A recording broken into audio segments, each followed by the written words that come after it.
J'ai le grand plaisir aujourd'hui de trouver Catherine Kfeller pour ce dialogue sur les raisons de la photographie. Donc, vous êtes photographe, mais vous êtes bien plus que ça. Vous êtes plasticienne, vous avez aussi d'autres facettes en tant que réalisatrice. Un travail, je mettrai les liens sur vos sites et sur vos ressources de réseaux sociaux en dessous pour que ceux qui ne connaissent pas votre travail viennent le découvrir. Euh, ce podcast, en fait, s'intéresse aux raisons de la photographie et je vais directement partir sur la question clé. Pourquoi la photographie? En effet, parmi tous mes amours créatifs qui font que je suis artiste, la photo occupe la place principale, le devant de la scène, et elle est nourrie en coulisses par mes études en histoire de l'art et en littérature française que j'ai fait à l'université. Je le dis parce que j'ai pas fait d'école de photo comme beaucoup de jeunes aujourd'hui, et que ces études m'ont vraiment beaucoup aidé pour développer une sorte de monde intérieur, de vie formée de tableaux, d'œuvres littéraires qui m'ont vraiment beaucoup inspirée. Et dans un second temps, quand j'ai voulu en faire un métier, je me suis dit non, en fait, finalement, c'est comme la photographie que j'aime. J'avais beaucoup voyagé en Californie notamment. Et j'avais eu cette première morsure de la photographie en voyageant. Et donc, je me suis dit, après avoir terminé mes études et mon diplôme d'enseignante, je me dis, non, vraiment, là où mon cœur bat, c'est vraiment du côté de la photographie. Donc, je me lance et donc je suis partie à New York. Et c'est vraiment, en fait, là que j'ai découvert que c'était ce que je voulais faire de ma vie, c'est-à-dire de rencontrer le monde extérieur, puisque, comme disait Roland Barthes, il y a ce cordon ombilical entre la photographie, l'appareil photographique et la réalité. Donc, j'aimais vraiment devoir dealer, comme on dit en anglais, avec la photographie et le monde extérieur qu'on doit vraiment, j'ai envie de dire, où on doit faire des ponctions. C'est ça que j'aime beaucoup. On allait mise dans la réalité avec cette caméra et en faire quelque chose. Parce que j'avais beaucoup hésité au début, comme j'avais beaucoup aimé l'histoire de l'art, avec la peinture. Je m'étais dit dans le fond, est-ce que je veux être peintre ou être photographe? J'avais fait une école de peintre à Florence, en Italie. Je me sentais pas assez sainte, c'est vraiment le mot qui était venu, sage, sainte, pour devoir recréer une réalité à partir d'une toile vierge et surtout en restant dedans. Ce que j'aime avec la photographie, c'est qu'on est dehors. Moi, j'aime beaucoup les paysages, les villes, les mégapoles, donc j'aime être dans des champs, dans des déserts, sous le soleil, sous le vent, dans les arbres, dans des mégapoles avec les passants, les bruits du trafic. Vous voyez, c'est vraiment ce bain de réalité où tous mes sens sont réveillés, sont excités. C'est ça que j'aime. Et avec tous ces sens qui se bousculent, qui bouillonnent, eh bien, j'essaie d'en faire une image avec mon appareil. Et mon appareil, en anglais, on dit la caméra, qui est à la fois un appareil photographique et une vidéo, un appareil vidéographique et photographique. Cette caméra est vraiment ma complice, vraiment le prolongement de mon corps, de mon ventre, de ma main, de mes yeux, de mon visage, de ma bouche, de mes dents. Et c'est cette caméra-là qui ensuite va plonger dans la réalité et va essayer d'en extraire des images. C'est vraiment ce jeu-là que j'aime avec la réalité, qui est un jeu assez instinctif, assez improvisé. Parce que souvent, je pars dans une ville, par exemple à New York, où je suis vraiment née en tant qu'artiste, et j'ai pas d'idée préconçue. Évidemment, j'ai un plan, voilà, je vais à la 5e avenue, mais en fait, non, parce que en chemin, autre chose arrive et m'appelle. Voilà, j'ai un petit signe qui dit, on vient plutôt dans cette rue, viens photographier cet immeuble. Il y a le soleil qui tape sur cette vitrine, voilà. Et donc je vais ailleurs. C'est ça que j'aime, c'est que c'est des cadeaux qui arrivent tout crus du ciel. Et on doit se dire, OK, je voulais faire cet immeuble, cette rue, cette avenue, baptique ou métaphorique ou symbolique.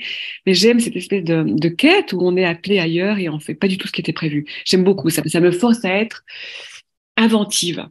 Ouais, ça me fait penser et ça me rappelle, je crois que c'est en parlant du projet sur votre site web de Romancero, où vous parlez Oui, c'est un film en plan séquence, que ces vous plans êtes bien, séquences sont, bien informé. Si vous avez vu Romain Serrault, bravo. le film d'une vie. Est-ce que c'est en référence un petit peu à cette approche-là, la photographie, une manière de... C'est étonnant que vous parliez de ça parce que Romain Serrault, c'était lors d'une exposition au Centre d'art contemporain de Sète où j'avais présenté et j'avais lu une phrase de notre chère Suzanne Sontag qui disait on devrait tous être capables de faire un film de notre vie. J'ai trouvé ça, waouh, super consigne de vie et de travail artistique. Parce que dans le fond, je filme tout le temps. Je filme ma fille, mon mari, ma vie intime ou professionnelle. Je suis toujours en train de filmer. Quand j'ai vécu 15 ans à Paris, j'avais rencontré une autre artiste, euh, Sophie Calle, et ça lui plaisait pas du tout parce qu'à toutes les soirées, j'avais ma caméra et ça plaisait pas trop aux gens que je les filme alors qu'on vivait des soirées. Mais c'est vrai que je peux pas m'empêcher d'avoir ouais, comme je vous dis, je plonge moi-même dans cette caméra en main. Mhm. Et alors, pour vous répondre, je trouvais que c'était intéressant, puis c'était en fait une sorte de exposition rétrospective qu'ils avaient eu à Sète, qui était une sorte d'autres expos qui s'appelait Pulsation, justement, et qui continuait l'expo qu'il y avait eu d'abord au Musée des Beaux-Arts de la Chaux-de-Fonds, au KKL à Lucerne, le grand muséum de Lucerne, et qui avait fini à Sète. Et je m'étais dit, voilà, c'est une sorte de rétrospective, à 45 ans, j'ai fait cette exposition, et pourquoi ne pas faire une sorte de bilan de tout ce que j'ai filmé, et j'avais 500, vous savez, ces petites cassettes mini DV, maintenant ça n'existe plus, Mhm. et je m'étais dit, voilà, je vais faire des petits extraits de ces 500 films, chaque fois quelques secondes, quelques minutes. J'avais envoyé ça à une amie artiste qui est plutôt musicienne et elle avait fait des sortes de montages musicaux sur ces petites bandes vidéos que j'envoyais régulièrement. C'était vraiment, j'aimais beaucoup faire ça, j'aimerais continuer d'ailleurs. Et voilà, ça m'avait donné Romain Serrault en trois tomes, si je puis dire. Et en fait, j'adore faire ça parce que on est beaucoup plus libre que dans une sorte de commande plus organisée. Comme c'est très court, ce format très court est très inspirant. Il de devoir t'en mélanger des petites phrases, des sortes de slogans assez existentiels, hein, j'ai envie de dire, des slogans auxquels je crois, des bandes vidéo et une musique qui vient un peu comme romantiser ou fictionnaliser ces vidéos. Ah, j'adore faire ça. Mhm. Donc en effet, j'aime beaucoup réunir ces moments impromptus de ma vie ou de mes expositions et d'en faire une sorte de magma. Ouais. Et donc la photo, là, à ce niveau-là, comme vous disiez, c'est une accessibilité de l'instant Exactement. à cause de l'outil. Ouais. C'est capté un instant qui peut être plus ou moins prolongé par la vidéo, hein. Mes vidéos, c'est des photographies qui s'étendent dans le temps. Ouais, ouais. Mais ça me fait penser donc à un événement qui arrive bientôt, c'est que vous avez été sélectionné, votre travail a été sélectionné, un de vos travaux pour Mhm. l'espace libre du Festival Photo Genève. Euh, et par rapport à ça, on va peut-être un petit peu en parler aussi. Si on regarde un peu votre trajet dans votre description, dans votre bio, vous dites passer du paysage au voyage à la figure humaine un petit peu en dernier. Euh, C'est vrai. donc pas très récemment, mais ce projet, justement, qui est sur des femmes à Hong Kong, je vous laisse peut-être décrire un peu plus le projet.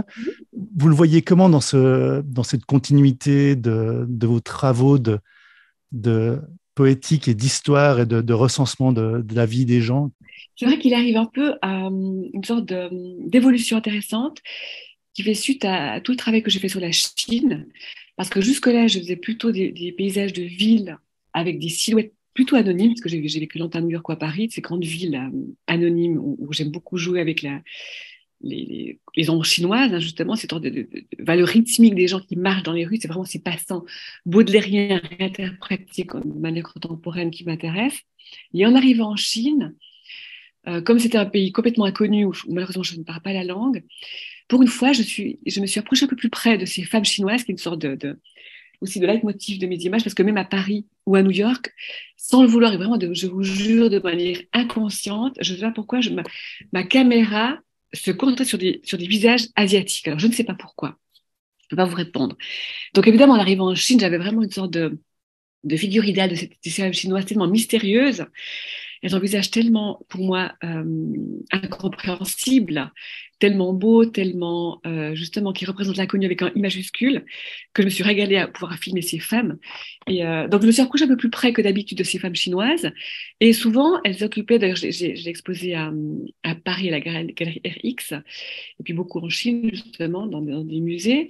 Et j'ai pu comprendre que c'était une phase un peu nouvelle de mon travail avec ces femmes qui occupe une place importante dans ces compositions photographiques. Enfin, j'appelle plutôt ça des compositions photographiques.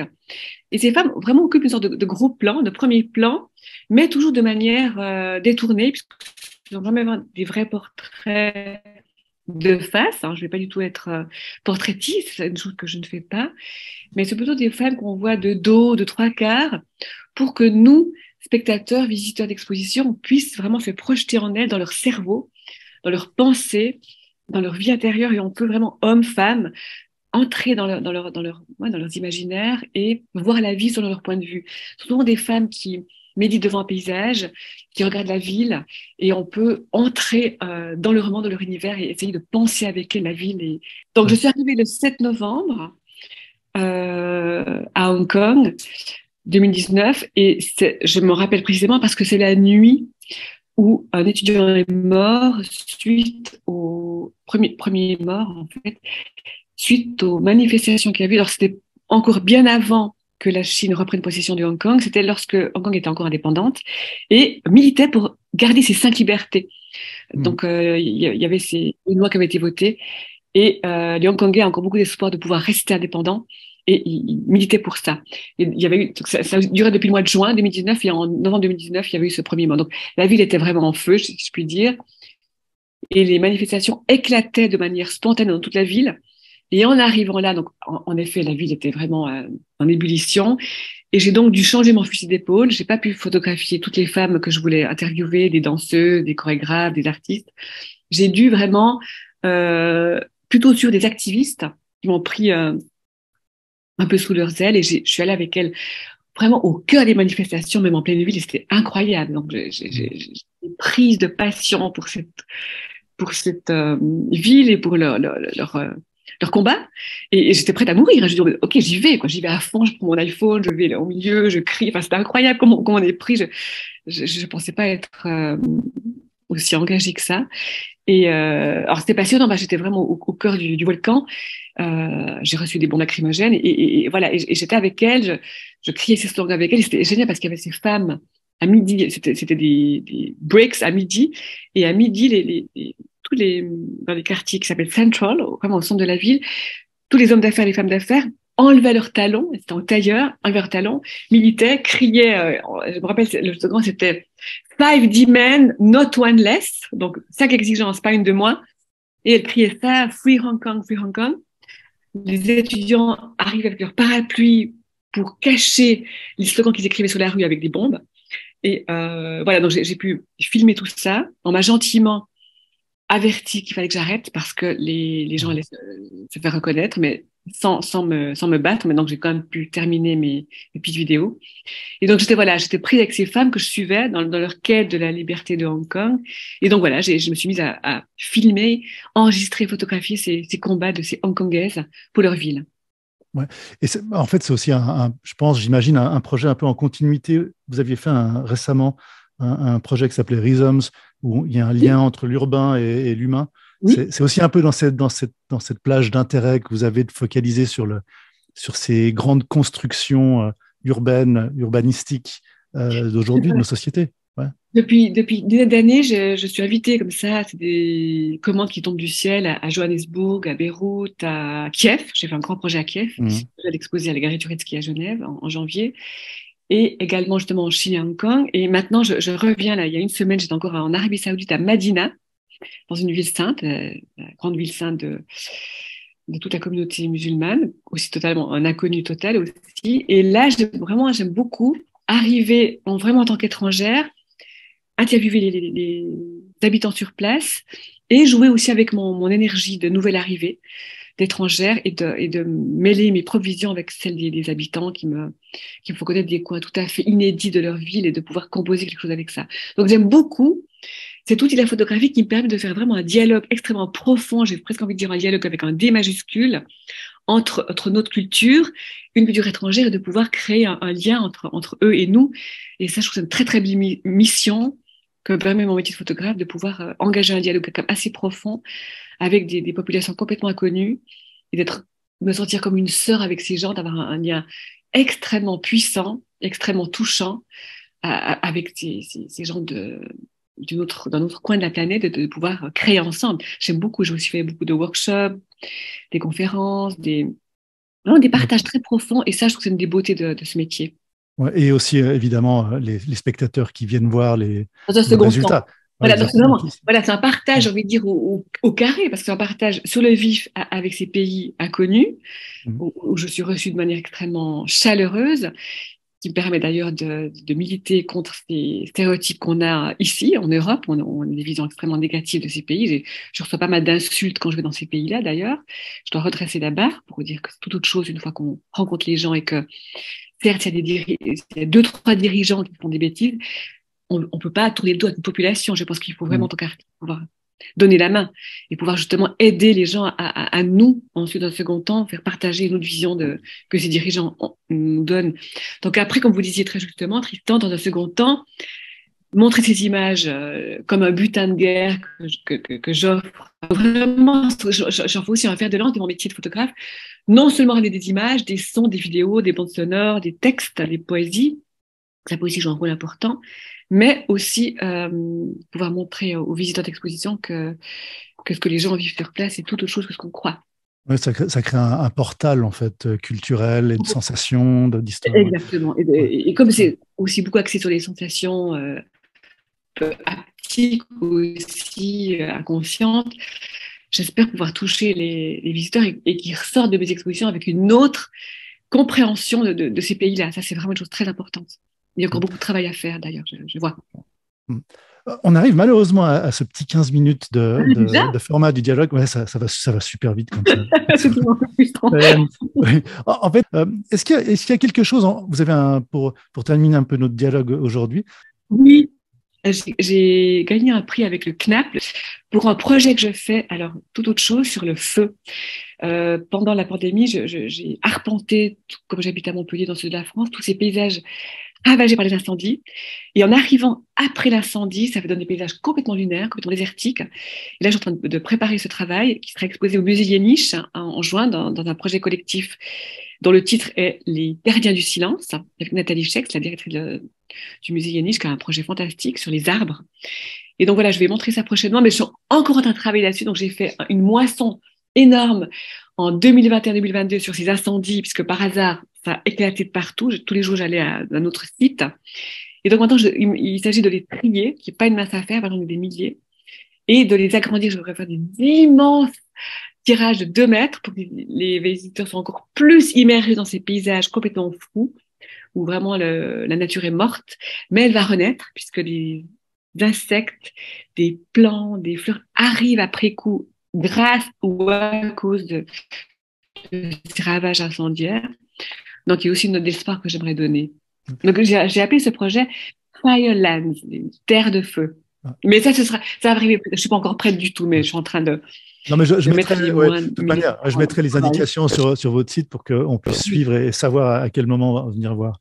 Je vous remercie beaucoup pour ce dialogue. Merci de m'avoir écouté, Tristan. Et j'espère Merci à tout pour le la préparation. Vous m'avez épaté. monde. Merci beaucoup. À bientôt. À bientôt. Merci.